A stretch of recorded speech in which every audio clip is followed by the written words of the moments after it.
Today I want to talk about small and large units of measurements. For example, nanometers and gigameters. So we can for those number use number format scientific. But I don't really like this number format because for small numbers we have e and minus, and for large numbers we have e plus numbers.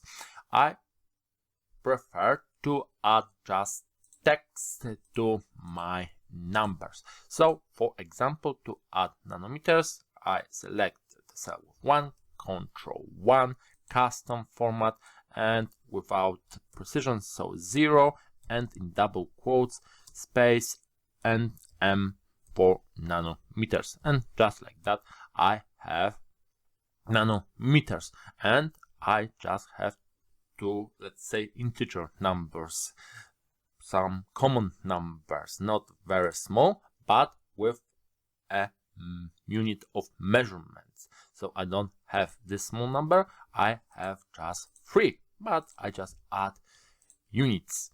And in the same when I can create large numbers.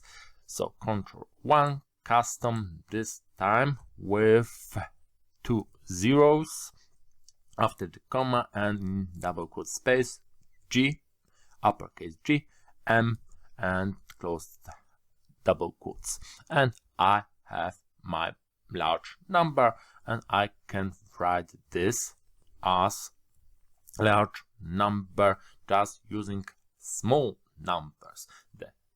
These units just make the case.